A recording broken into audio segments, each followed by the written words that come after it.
Magandang araw po, welcome po sa aking channel, Love9 TV. Patalasasan po, meron po ba kayong mga properties na napapabayaan or non-performing assets? Plan nyo yung ibenta, pero wala kayong oras pagbibenta nito. Kung ito'y pagkakatiwala nyo po sa amin, tawag lang po kayo sa aking numero. Usap po tayo, gawan ko po ng video for free. Yes, libre po, wala po kayong babayaran. Tutulungan pa namin kayong mabenta ang inyong property. Kami na po bala sa marketing, sa boosting or paid ads. Even sa tripping, hindi na po kayo mapapagod sa pag-entertain ng mga buyers. Kami na po bala sa lahat. Tawag lang po kayo. Nandito po tayo ngayon sa Batulao Art Escapes. Isang exclusive subdivision na meron pong amenities gaya ng clubhouse, swimming pool, parks and playgrounds, at basketball court. Napakatahimik po ng lugar, sariwang hangin, at malamig po ang klima. Malayo na rin po ito sa 14 kilometers danger zone ng Taal Volcano. Kung seguridad naman po pag-uusapan, meron pong 24 hours security. At ito po'y along the highway. Kaya accessible din po ito ng public transportation. At ito po'y income generating. Once na ipasok nyo po sa Airbnb. Kasi po yung mga ibang unit dito ay nasa Airbnb na rin. Yan po, tunghen nyo po itong very relaxing na kapaligiran. Napakaganda po, napakalinis, at maaliwalas. Ito po yung tinutukoy ko kanina na basketball court.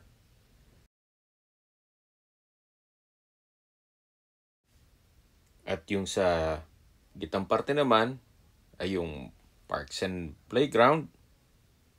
Then katabi lang yung swimming pool at sa dulo po yung function hall. Dito na po tayo sa property binebenta. At po yung duplex, yung sa kabila po ay hindi pa nagagawa o wala pa pong may-ari. Ito pong property ay halos bago pa. Gawa ng nasa ibang bansa po si owner. May lot area po ito na 60 square meters at may floor area na 62 square meters. Napakaganda po ng disenyo, very artistic at modern design. Meron po itong covered car garage at ito po yung main door na may disenyo na glass walls. Samahan niyo po ako, pasok po tayo. Ito po yung living area, dining area at yung formal kitchen. Then sa dulo po ay may sliding glass door. Ito naman po yung hagdan. At sa ilalim po nito ay meron pong powder room. Maayos ng toilet fixtures, naka-tile bathroom wall. Yan po'y halos bago pa at hindi naman nagagamit ni owner. Kaya po nang sabi ko sa inyo kanina, nasa ibang bansa po sila. So mula po dito, yan po yung kitchen countertop, may range hood, may stainless sink with faucet, at kitchen cabinet.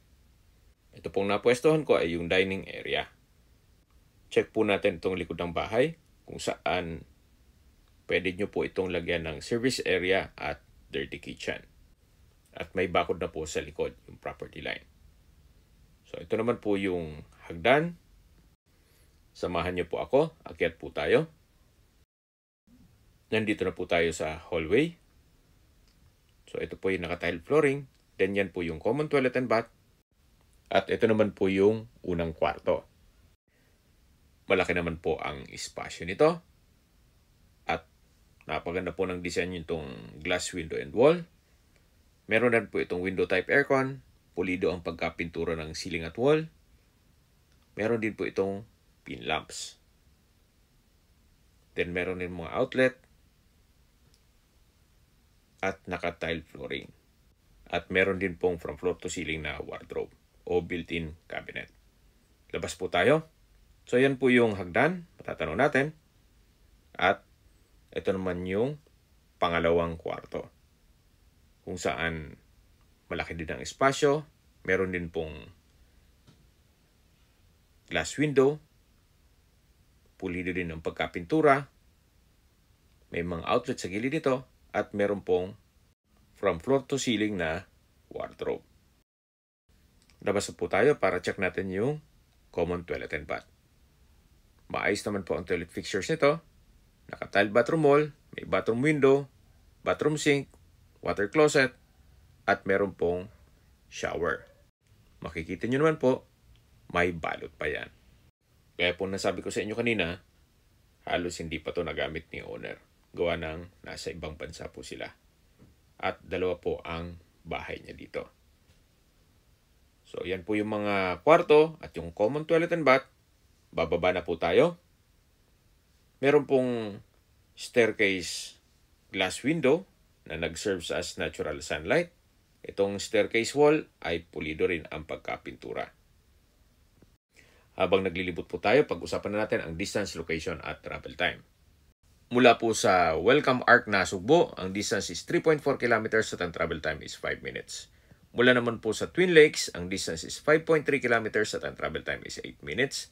Mula naman po sa mga beach resort sa Nasugbu, Batangas, ang distance is 28.7 kilometers at ang travel time is 35 minutes. Nandun na rin po ang bayan mismo ng Nasugbu, public market, groceries, convenience store, remittance center, banks, schools, church, at hospital. Yan po yung lagi kong binabanggit sa inyo na dapat yung i-consider sa paghanap ng property, yung meron pong malapit na hospital. Hindi ko naman po sinasabing sakitin kayo. Yan naman po ay for emergency purpose lang naman. At mula naman po sa Tagaytay Rotonda, ang distance is 18.6 kilometers at ang travel time is 50 minutes. Sa Tagaytay Rotonda po ay kumpleto na rin gaya ng hotels, restaurants, banks, schools, church at hospital. So meron pong mga malapit na hospital sa area. At mula naman po sa Manila o sa airport, ang distance is 74.1 kilometers at ang travel time is 2 hours and 32 minutes. Nandito po ulit tayo sa loob ng bahay at ito po yung setback kung saan meron po kayong mga improvements na pwedeng gawin dito. At yan man po yung upper part ng likod ng bahay. So mula po dito sa likod, meron rin pong mga outlet na nakaabang. At dito po sa gilid ay meron din pong setback. At yan po naman yung side view. Then meron pong 1 meter setback dito. So ayan po yung property binebenta. Ito po yung pre-owned. At binebenta po ito sa halagang 5.5 million pesos. Kung may mga katanungan po kayo, tawag lang po kayo sa aking numero. Sa mga kababayan naman natin nasa ibang bansa, meron po akong Telegram. Sa mga iPhone user naman, may iMessage. Meron din pong Imo, Skype, Viber at WhatsApp. Same number lang po, 0917-316-3399. Sa mga nagtatanong naman po ng aming Facebook, meron po aming Facebook page na Nov9 TV at Facebook Reels Video. Meron din pong TikTok at Instagram. May ibang YouTube channel din po kami na The Nov9 TV channel at Nov9 TV Listings. Sana po naibigyan yung aming video presentation. Paki-like and subscribe na po sa aking channel para ma-update din po kayo sa aking future listings. Kung sakali po hanap nyo yung mas malaking sukat na lupa, meron din po kami ibang listings na pwede nyong pagpilian. Huwag po kayong mag-atubiling tumawag sa amin, then let us know your budget para malaman namin kung anong property pwede namin ilok sa inyo. Sa lahat pong viewers, subscriber at nagtiwala po sa amin, salamat po sa suporta. Ingat po kayo lagi at yung pamilya. Maraming salamat po.